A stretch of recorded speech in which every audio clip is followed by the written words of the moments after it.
Hi, everyone, and welcome back to the Growth Frequency, a podcast where we go deep with the coaches, thinkers, and leaders crafting meaning and impact in today's fast changing world. I'm Laura, and I'm thrilled to introduce today's guest, a powerhouse in leadership communication and high performance mindset coaching. Gina London is an executive and leadership communications coach, TEDx and international keynote speaker, CEO, leadership columnist, and co founder of Kella Leadership. Gina helps coaches, consultants, and experts publish strategy books that build authority, land them premium clients, and open doors to stage and speaking opportunities. If you're a leader, coach, or expert eager to elevate your presence, both internally and in the world, this one's for you. Let's dive in. Hi, Gina. Welcome. Thanks, Laura. Great to be here. To start, can you share how your background led to becoming an executive leadership coach and trainer? Absolutely. I started out as a kid from a small town in Indiana with a dream to become a journalist. And without going through all the steps of how I ultimately went beyond my dream, and I was a network correspondent on CNN for nearly 10 years. And so being on CNN and live shot after live shot and story adjustment, I really learned through the rigors of 24-hour news how to have camera presence, how to adjust a story to fit the audience. And then after my career with CNN was over, I hadn't dreamt past my dream, right?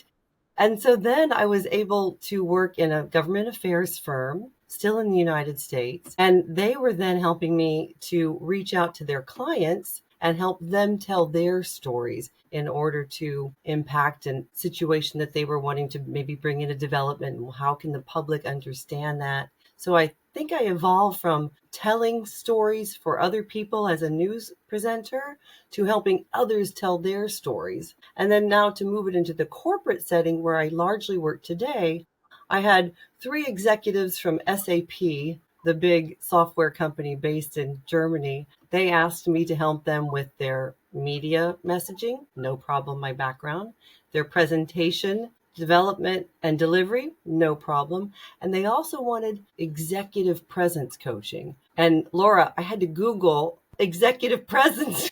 I hadn't worked in that corporate environment. I didn't even really know what they meant. But that started me on a journey of where I am today, which is helping people holistically take more control of what they can control to better connect. So their strategy, the structure, their content, and the voice and the body language that brings an experience that is positive and connecting.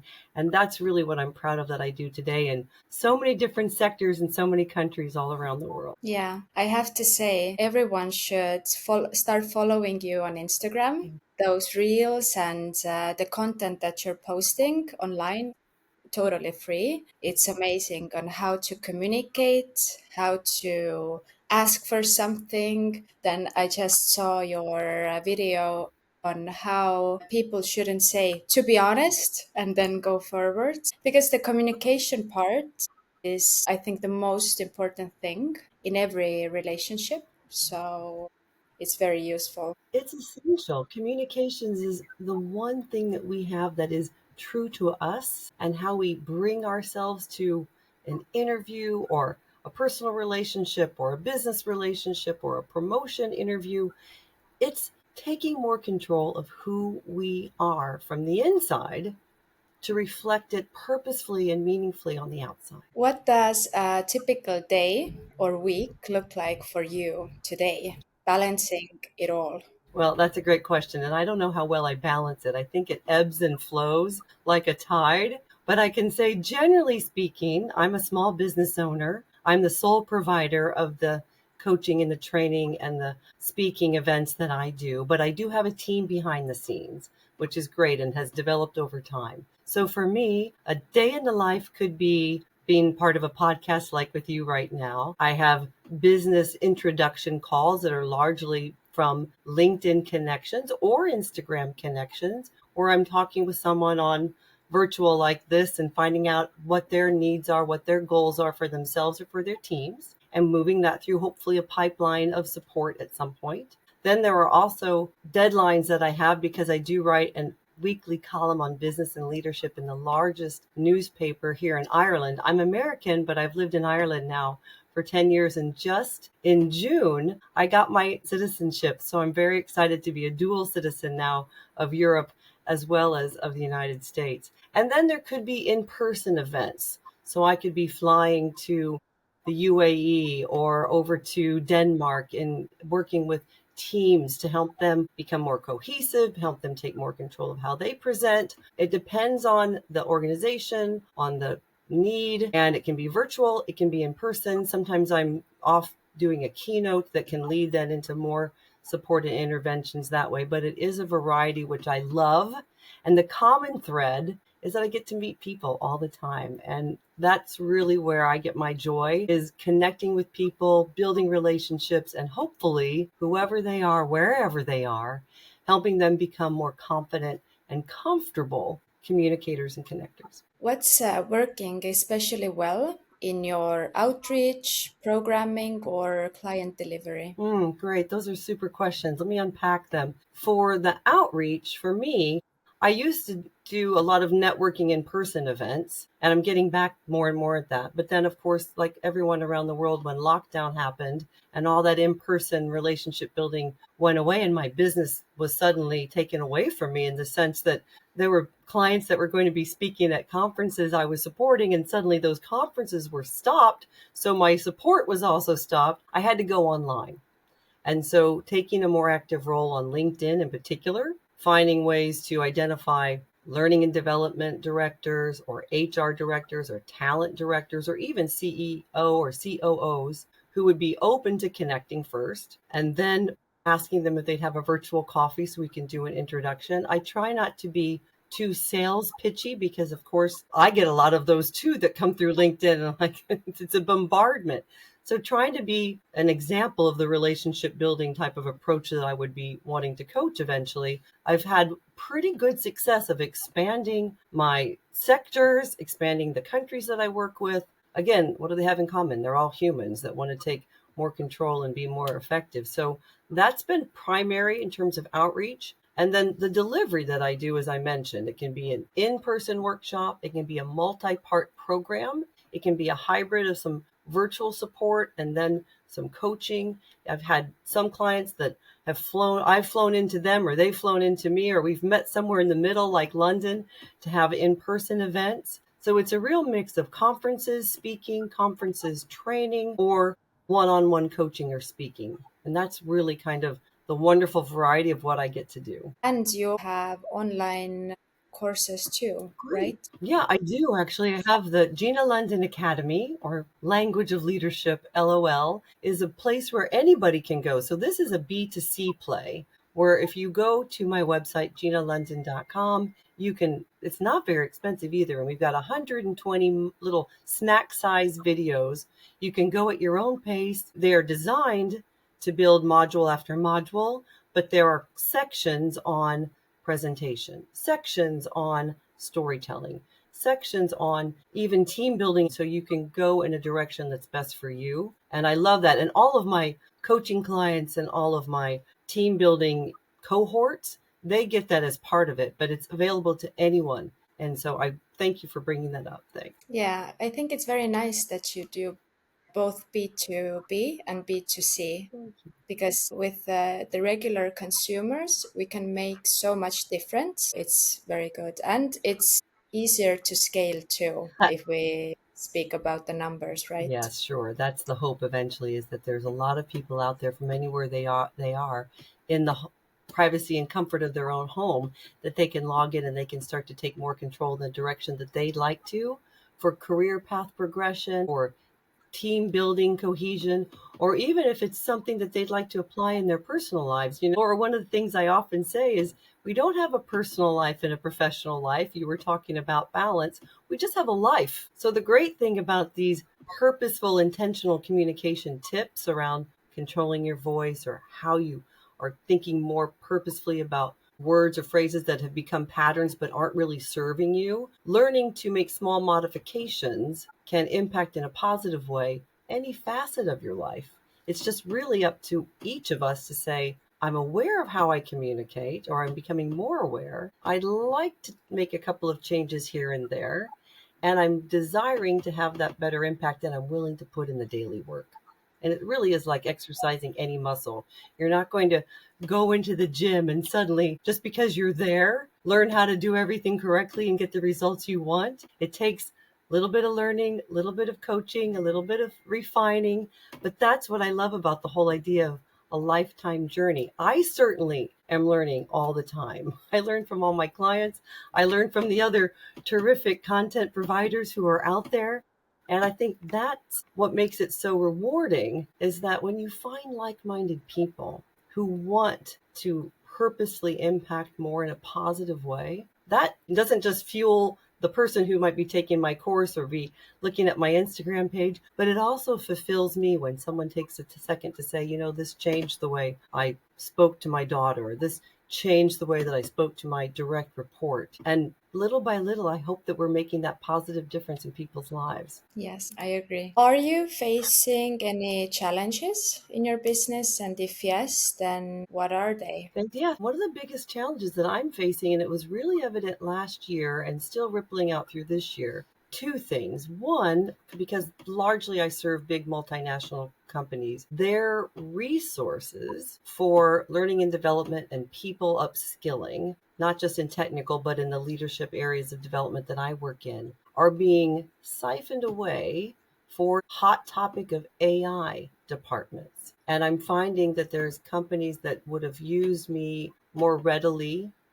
They're now having their budgets tightened. Also, in this uncertain geopolitical climate that we have right now with tariffs and DEI not as accepted, the verbiage around, are we going to have, from a company standpoint, a DE&I event that we'd like Gina London to speak to? Or are we going to have a women's event? Are we going to have another ERG, employee resource group event? Those are being changed, and they're a little less wanting to come forward and do those as openly, I'm finding. And that's too bad, because who's getting impacted? Me, from a business point of view, but the people in their organizations that could be supported and served and encouraged. Those are probably the two biggest challenges I'm finding right now, are resources being shifted for those two reasons. Yeah, I mean, overall, it's an anxious time in the world at the moment. But also here in the Baltics, people are like Yeah. waiting for something to happen, or waiting for the resolution or answers or something. So, yeah, it affects both the companies and the people who are working inside the companies, Okay. because everything that happens politically and everything else, it affects our, sense of safety, Yes. I think. And yeah. Well, and I think the opportunity then, within the midst of all of this, Laura, if anyone's listening to this podcast, or who those wonderful people who are, if you are feeling those feelings, this is the opportunity to go invest in yourself, to try again. There's so much out there that we can't control, to really dig in and think about what it is you can control. How am I proactively building a network, or continuing to build the relationships in my current network? What am I taking control in terms of me and how I can better impact? And those types of things, again, it all comes to communications. And communications, how we show up, how we reach out. You reached out to me, and here we are, being brave, making those choices. They're up to us. And those are the things that we can control. So I like to encourage everyone, go be more controlling in a positive way about the version of you that you bring. And if I can help you feel more reassured around those things, I would be happy to do it. I really would, because we do need to come together in this time of uncertainty. And I think that's a real strong way. Yeah. Where do you hope to take your business, all of it, and your coaching offers in Mhm. the next 6 or 12 months? Wow, great question. I have a daughter who is in her last year, going into her last year this autumn of secondary school. And so for me, as a single mom, I'm going to stay at least geographically here in Ireland. And that said, though, in the horizon, when she goes off to college, I am thinking, where might I open a new office, or where might I relocate for a little bit of time to better serve? There's a lot of opportunities in the Middle East because they've got the real desire of like 20, 30 visions where they're wanting to skill up their female leaders, make sure that all of their leaders are integrated and cohesive. And the ideal academies often involve Western approaches. And that what I'm proud of is I have a practical application approach. I'm not theory as much as I am trying to make things that people can do readily right away, those little micro changes. So that could be something for me.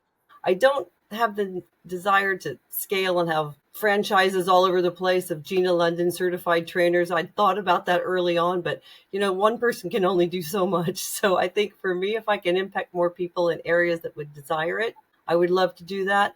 I'm working on a book right now. The manuscript is done. I just signed with the publicist this week while we're recording this in New York. And so my hope is next year there will be a book with QR codes that can take you through your mindset, your voice, your appearance in terms of your body language and the image of you project, and putting that all together with some of the other tips we've talked about. So I hope that's a nice supplement that will also help other people. So those are some of the things I have on the horizon.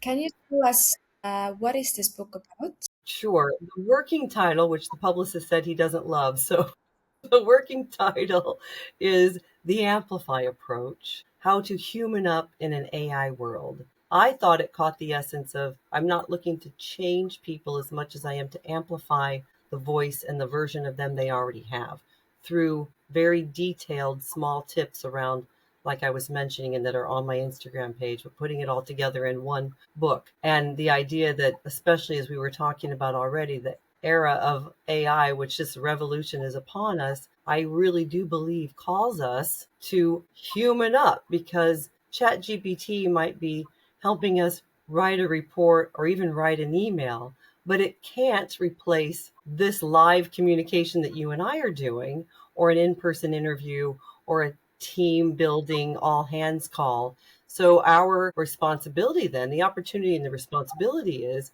how do we cut through and make those connections more real when everything is seeming so artificial? But I Yeah. don't know what the title will be, so stay tuned. Actually, one of our clients, a relationship coach, she published a book, and then we helped her publish an online course that was complementary to this book. So we were able to make it much bigger than she originally dreamt of.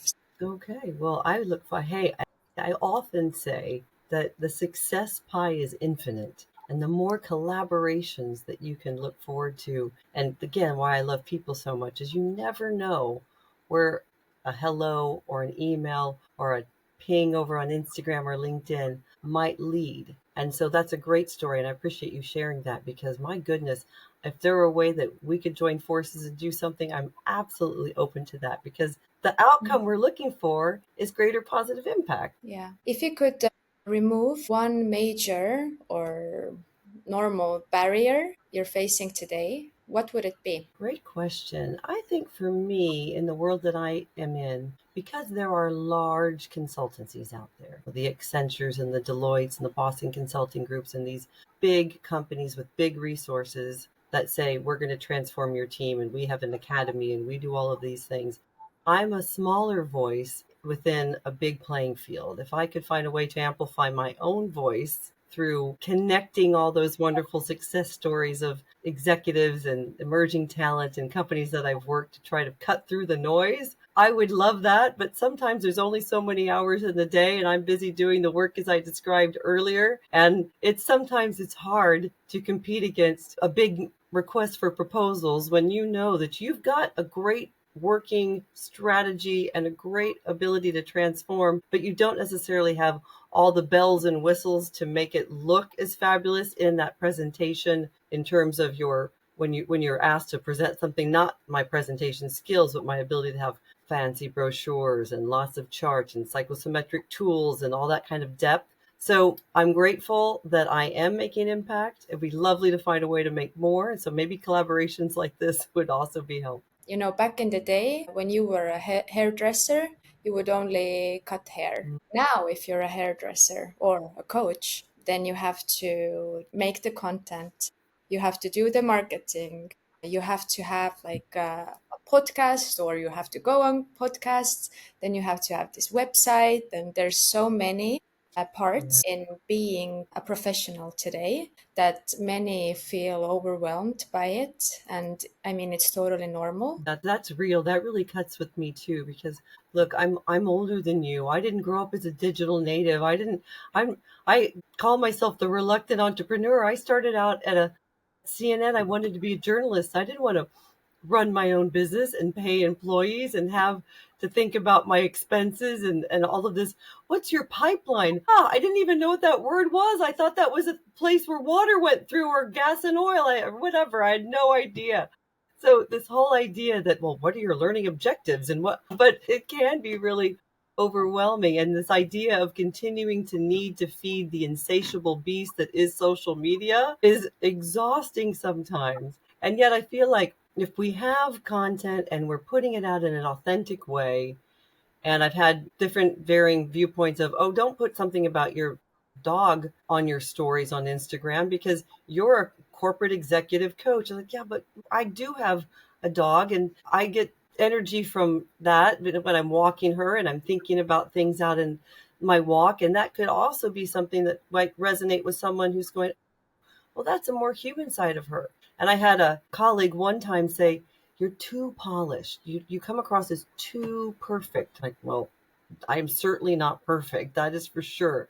I know how to dial up that switch of polish when it's required on a stage, but I'm also super approachable. So how do we show that? Well, the reels are one thing, but the stories hopefully are also showing, here's me going out with my family and hiking, or here's my daughter and me going to some event with, and here's me walking the dog, as I mentioned. So it is, I think, a science and an art, and you have to just make some choices about what you're comfortable with. How many little stories can you do every day? I can't do that many because it'll just take too much time away from the other work that I was describing. But yet it is a new era, not a new era, it's the era we're in. And especially Yes. when you, like and myself, are in the communications, coaching, people area, we need to be where people are communicating. If Mhm. someone were looking for me and they only found me on LinkedIn or only found the website, then it wouldn't be, I think, as evident that I know, or at least I'm aware of how people communicate. And that's something I say with my organizations I'm working on too. If your onboarding brochure is only online or only written, you're missing an opportunity to capture people's hearts through an onboarding micro video because people are consuming information in smaller chunks and in video. So we've got to be adaptable. Might not be easy, but don't let your past experience, or in my case, your age or whatever, be something that holds you back. Be brave, lean in, like I say, where it's an ongoing process to learn and develop. It's not just, oh, we learned it in this one workshop and we're complete. And finally, I think too, on this idea,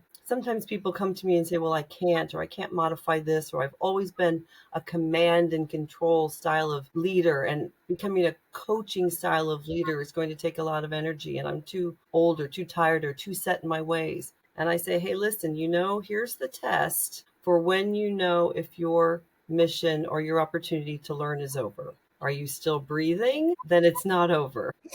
Yeah, I have to say, I really liked your story about the jeans today on Instagram. And why? Because it makes you more approachable and it brings out your personality. Because all the fancy names on the LinkedIn pages can be a bit like, you know, scary. It makes you appeal in a certain way, which is good in a business community setting. But I think it's so important to show who we are because this is the essence of us as people and this is who we are. So I find so many like LinkedIn pages super boring. Mm, I mean, copywriting is really easy these days. Right. Like you can use ChatGPT and no personality comes through. So I really encourage you to continue. You. That means a lot to me. That really does, Laura. Thank you. And you, anyone who's listening right now who is a sole provider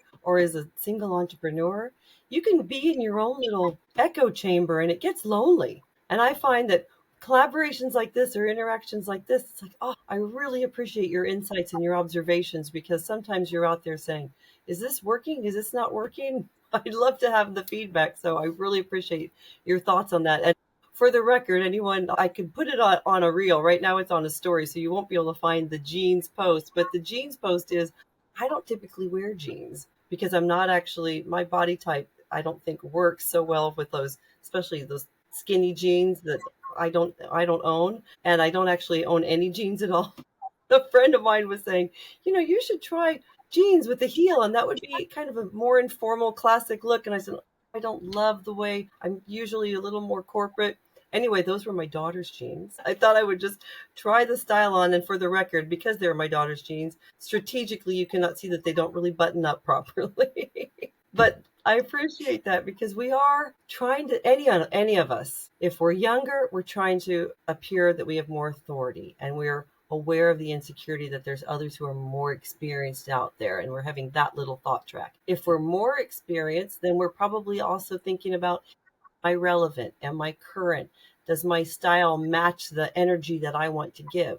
So thank you for that, because sharing things like that hopefully is demonstrating that, like any other human, I have insecurities and things I'd love feedback on. And I think being more real and open to that kind of exchange is what connects us even better. So thanks for that. You're welcome. About the organizations, what trends are you seeing in how different organizations are supporting their employees and their talent? Yeah, thank you. One of the things that's really coming through right now is back to the idea of human to human connections. And this is no slam on internal corporate comms teams because you are essential. Yet, sometimes, in a lot of the organizations I work with, I'm working with a comms team to help simplify the language. That corporate speak that directors probably are comfortable with because they've been in the organization long enough that they understand the strategies that are connected with that, and they feel comfortable with that.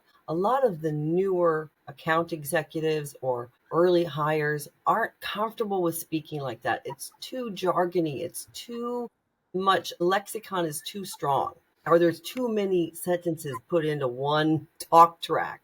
So I'm often asked more and more to come into organizations and say, take the comms corporate lingo. Let's find some keywords that can be repeated so we get that ripple effect you're looking for. Let's also help everybody in the room get comfortable saying it to their next door neighbor, say it to a government official they need to speak to, say it to a client they need to speak to, and get comfortable keeping the keywords but modifying, bringing yourself to it. And again, this stuff is not innate. It is learned and practiced out loud. So the biggest thing that, or the one of the most effective things that I do is I coach people and reinforce them to repeat it, refine, recalibrate, and do it again. You can't just read copy and then go deliver it because your mind and your mouth haven't gotten in sync. Even for myself, if I've got difficult conversation I need to have, or something that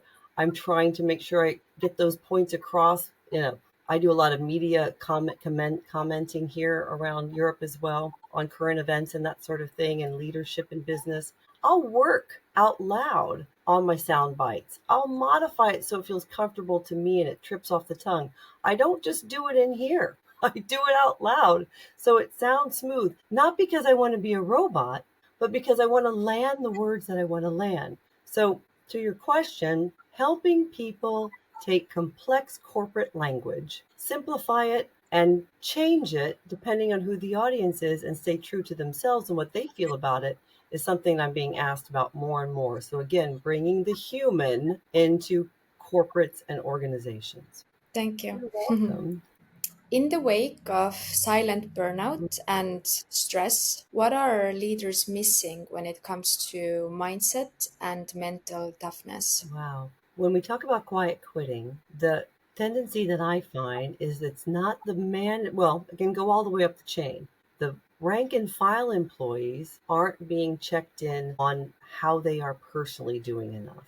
They're being checked in on their progress updates and their deadlines and their KPIs, but they're not being checked in on, hey, how was your weekend? How was that move that you did with your family? How is that parent who might be ill or that child who might be ill? Getting people to feel seen is essential. Same layer up. Managers, middle managers in particular, have one of the hardest jobs because they have to report up and they have to encourage down. So they often get lost in the shuffle, and there's expectations around them that they really need from their senior leaders who are very busy and who often cancel those weekly check ins. So for those senior leaders, don't cancel a weekly check in without making sure that you tell them why. Not just, oh, something came up, sorry, we'll reschedule the next week. Say, I'm really sorry, but this came up, and then honor your next week. I think the hardest thing for any employee is to not second guess why that manager missed the check-in or that manager didn't give you the feedback to your email or your report as quickly as you'd liked.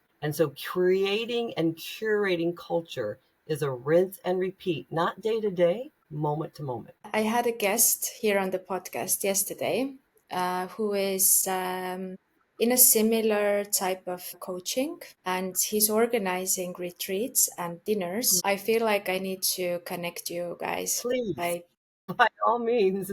Again, with the idea that I've had wonderful coaching collaborations with coaches who have a specific, their focus is, for example, this wonderful fella out of the UK. He works with leaders who have had maybe an addiction problem or maybe an obesity problem, and now they've got a physicality strength, or they're working to more physicality strength that will connect to their mind and their mental toughness, as you mentioned, so that they can better serve themselves and then serve others. And yet he doesn't have a narrow focus on their communication. So connecting those two is something that we've come together on and served a variety of clients from the Middle East back to North America together on, which has been great. So if there's a way to have an element within the retreats and the dinners, I'm all in. my brain already started to generate the ideas. But see, that's the power. Like when you're listening, and anyone who's listening to this podcast, reach out to us. If you've got an idea, don't hold it in. Because, for example, 2 years ago, actually just this week as we're recording this, I had a contact through Instagram, a DM that I thought, who is this person? She liked some of the reels that I did. And she said, I travel a lot and I'd love to meet you if I'm coming into Dublin. My assistant, thankfully, I sent it over to her. I said, what do you think? I think she's a crazy woman. And my assistant, Julia, said, she actually is really coming through very nice. And I've been emailing her, and I think we've got a time. Just go and meet her for a tea one afternoon. Well, Laura, that woman has become one of my treasured friends. She wrote a book last year, and she went on a tour through the United States and Canada with a van or a RV that was wrapped in the cover of her book. She visited my sister. She visited my brother. We have a WhatsApp channel now for all of us. I've met her again when she came through again in Dublin in January. And the point here, folks, is you never know. You might make a business contact. You might make just an encouraging conversation, or you might make a wonderful friend like Nava. But you won't if you don't reach out. You won't if you're not thinking human connection. So thank you, Laura, so much for that. Super connectors are everywhere, and they can be you. All right, one last question. I like to ask all of my guests the same thing, and it is, if you could have a magic wand and it would solve one problem from your day-to-day life, from your business or something like this, what would it be? If I could have a magic wand, it wouldn't solve, and I mean this sincerely, it wouldn't solve my business, but it would, I guess, as a secondary outcome. If I had a magic wand, I would make every person understand the power of purposeful kindness. That would solve the check-ins. That would solve the presentation anxiety. That would solve the people that would criticize before they would be compassionate. It would probably put me out of a job, actually, but that is okay because it would make the world a so much better place. You will find another job, don't worry. Exactly. All right, thank you so much. I've It enjoyed was this.